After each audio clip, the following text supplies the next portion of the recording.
Madriaga na panay kapwitan.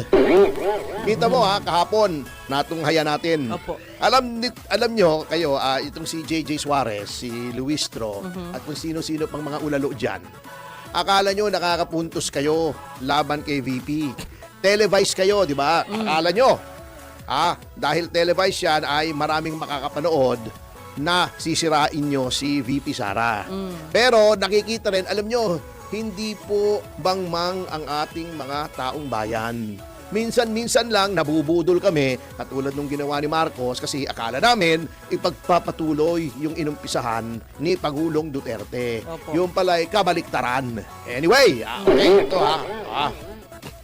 Kitang-kita ng buong sambayan ng Pilipino kung gaano kakingkoy yung testimonya ni Madriaga. Best actor daw yun eh. Umiyak pa eh. At hindi lamang yon. Kitang-kita rin ng taong bayan, ng sambayan ng Pilipino, kung paano nyo pinipigil yung mga nagsasalita laban kay Madriaga. Bistong-bistado kayo. Alam nyo, yung mga itsura nyo yan, pagkatapos ganyang pagagawin nyo, kamumuhian talaga kayo. Yun lang. Diba? Yung napakapangit na ginagawa ninyo. Diba? Hindi naman bobo ang Pinoy. Oo nga Actually.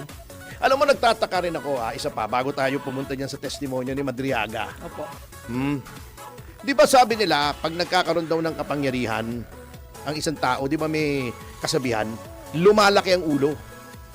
Di ba? Yes. Di ba? Yes. Bakit si Ridon, ang mukha yung lumaki? Nagkaroon ng kapangyarihan. Ayun ba yun? Hindi ko lang maintindihan. Hindi lang lumaki ang ulo, lumaki Allah. pa ang mukha. Anyway. Tony talaga. Hindi, nagtataka lang ako. Etong number 1 na katakataka dyan. Okay. Sabi ni Madriaga, talagang ang plano daw ni Pangulong Duterte ay itakbo si Sara na Vice President ni Marcos. Pagkatapos, sisiraan si Marcos, tatanggalin by whatever means upang maging Pangulo si Sara Duterte. What is wrong with that story? What is wrong with that story? Eto, I will tell you what is wrong with that story. Sa halos lahat ng surveys po noong 2022, lamang si Sara Duterte. Okay? Okay? Yes. Lamang, di ba? Kay Pangulong Marcos. Opo. Okay. So, ibig sabihin, kung si Sara Duterte mismo ang tumakbo na presidente, malaki ang posibilidad na siya ang manalo kahit si Marcos pa ang kalaban niya. Si Marcos, remember, natalo kay Leni Robredo. Although may mga aligasyon kami ng pandaraya, hindi po naabutan hindi ang bagal ng COMELEC di ba? Si Vic Rodriguez nga yung abogado diyan ni Pangulong Marcos hindi naman nanalo yung protesta, di ba? Yeah. Inabutan na ng eleksyon. Okay. Okay, number 1. Number 2, bukod sa lamang si Sara Duterte. Hindi naman malaki ang lamang, pero lamang.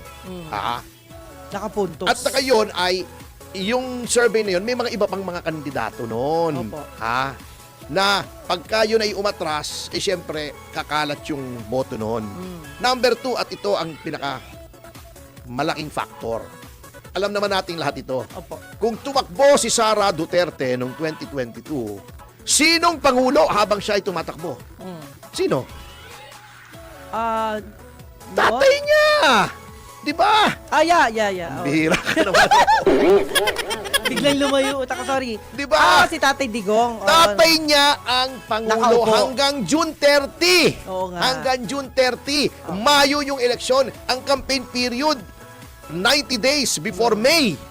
Ibig sabihin, wala namang ginawang masama si Sara. Hindi lamang yun. May tawag diyang equity of the incumbent or advantages of incumbency. Actually, diba? yes, oo. Pagtakbo mo, ang tatay mo ang Pangulo, Nandyan, oo.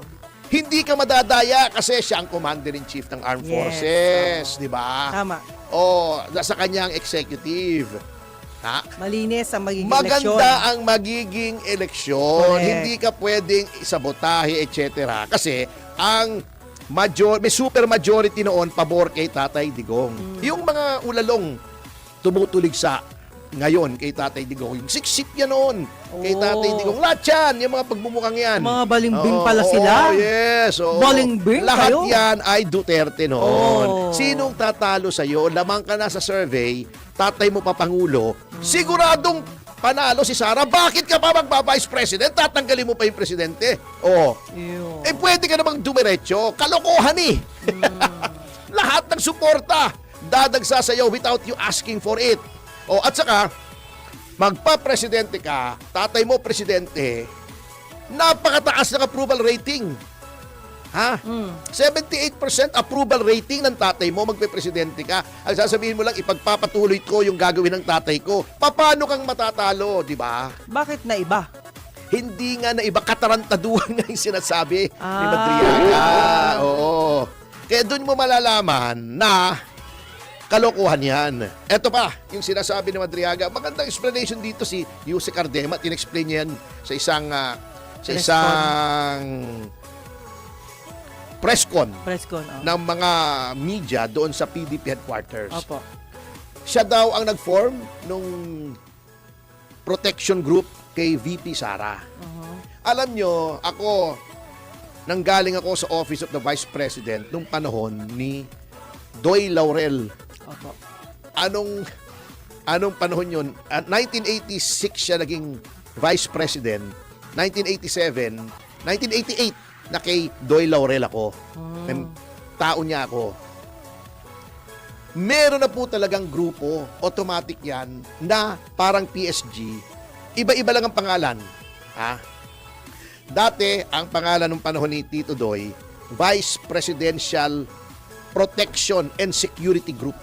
Yan. Parang PSG yan. Opo. Ang mga tao po dyan, number one, of course, miyembro ng military o ng pulis. Okay.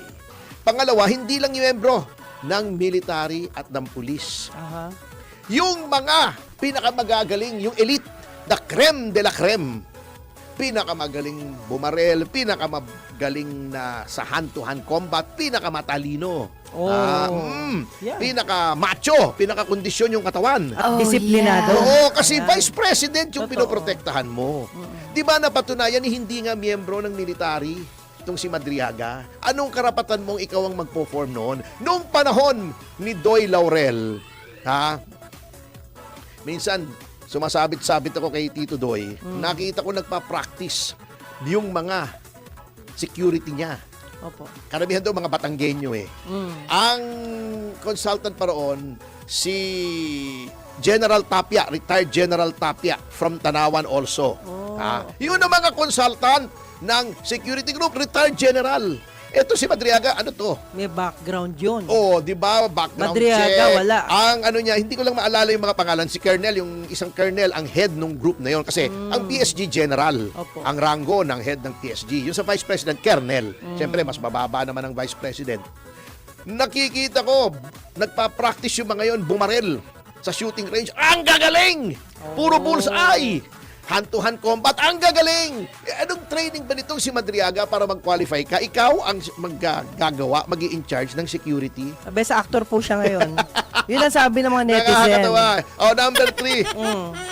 Sino ba si Madriaga para pagkatiwalaan mo ng pera? Ako nga, driver lang kung todo background check.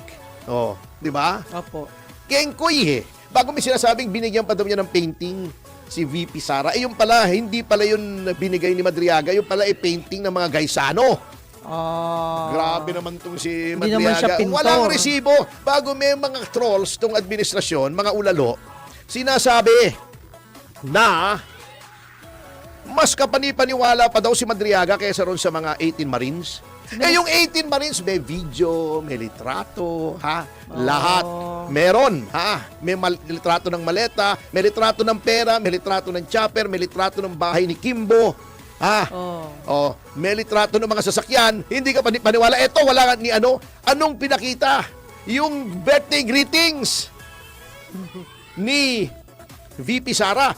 Noong Rage Coalition, doon sa Club Filipino. May 20 yatang humingi sa akin ng birthday greetings. Grabe. Ganun po talaga pag public figure. Ngayon, Oo, tama. tignan natin ha.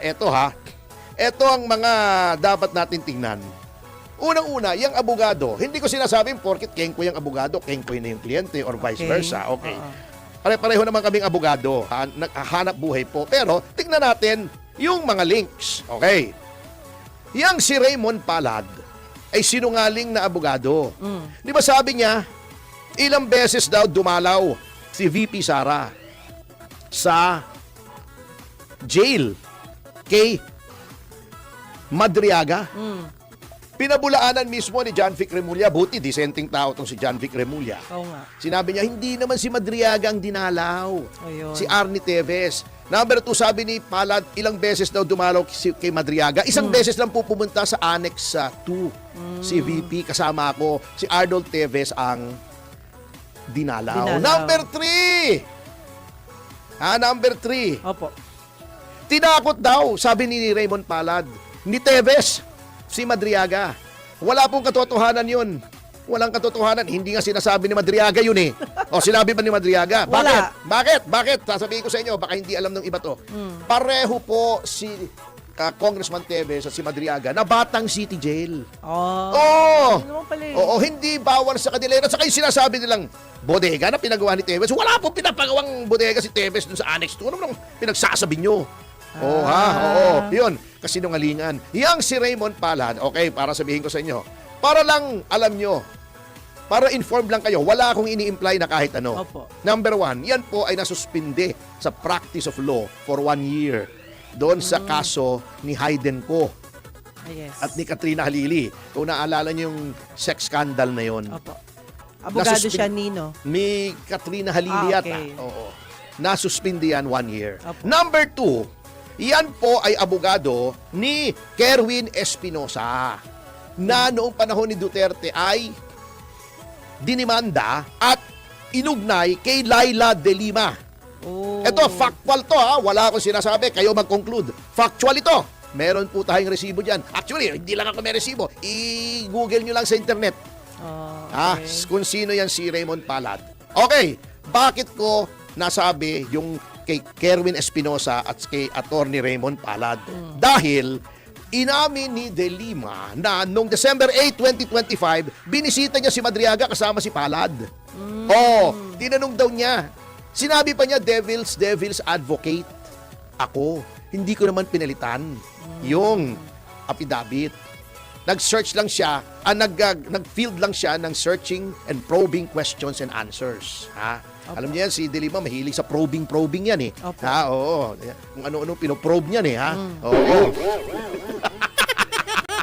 O bakit di? Di ba yung mga probe niya, yung mga investigasyon niya?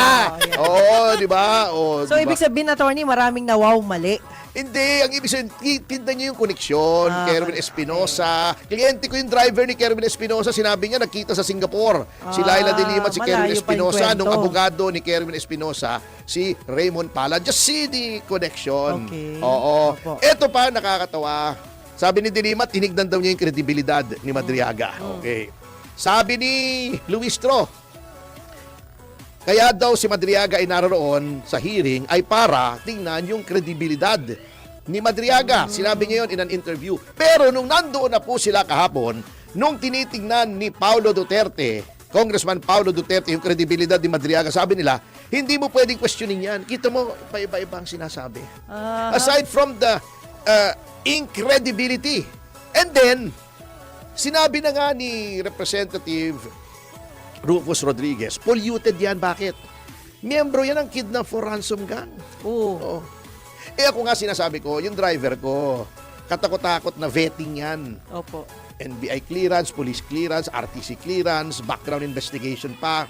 Meron pa akong investigative agency na pinapa-background ko yan. Magmamaneho lang yun. Hindi ko naman pinagtitiwalaan ng milyon-milyon. Eto, ni hindi mo imbestigahan? Grabe, Shady no? character? Pambihira naman. Pinaglululukon nyo kami. Sa kabila niyan, sige ha, okay. Di ba? Yan ang mabigat dyan sa pangyayaring yan. Parang si Trillanes lang yan eh. magsasalita, wala namang pruweba, di ba? Sabi noong, di ba hindi sumipot yan? Opo. Sabi, dito daw sa BPI, merong mga bank account si Duterte. Sabi ni Attorney Sal Panelo, sige. Ha? Sige. Tingnan natin. Hintayin kita rito. Pabuksan natin. Meron akong permiso. O, hindi naman dumating. Ayun. At dahil dyan, bago tayo mag-break, ay kantahin muli natin yung kanta. Ano po? Yung tinuro sa akin ng isang kaibigan ko. Taran, taran, tan, tan. Tan, tan. Trililing has only one yag ball. Trililing. Makoy Aha. has two but very small. Trililing. Tambi has something similar. But poor old Pinky had no balls at all. One more time! Grabe, Trililing. Trililing. Has only one yag ball. Makoy Trililing. has two but very small. Tambi Trililing. has something similar. But poor old Pinky had no balls at all. Oh! Wala akong sinasabi, ha? background Kita niyo lang naman. ako, ha? Oo, kasi ito naman tong, eto, at sa kabila nito, ha? Kapanipaniwala daw si Madriaga, yung 18 Marines hindi. Hindi nga ako nasaktan eh. Ano ba naman? Mali naman yun. Hindi ako natawa eh. Hindi ako Parang nasaktan eh. Parang sinira mo yung image ng mga army dito sa Pilipinas. Oo, lahat yun may litrato. Ano yun? Kaso mo, lahat ginawa nila even before para sirain. Nagpakasangkapan pa nga tong NBI eh, di ba? Oo. Bakit? Eh di siyempre yung asawa nung NBI director, kasama sa ruling coalition, nakikinabang yun eh. Di ba? Di ba yun ang unang-unang? Oh, Ay, nako. Kitang-kita naman ang koneksyon nyo, pinagluloko nyo. Baka hindi alam ng iba, yung asawa po ng ating NBI director ay isang congresswoman na parte ng ruling coalition. Mali. Yan po ang mga Good connect to dyan. know. Si Raymond Palad ay dating Abogado. abogado ni Kerwin Espinosa na naugnay kay Laila de Lima na dinalaw si Madriaga para tingnan yung affidavit doon sa jail. Alam nyo si meron atang parang si Laila de Lima, di ba? Ano Parang po? gusto niya nasa jail. Sa naging maghalubilo doon sa mga Friendly lang. Okay. At sa notang yan mga kasama,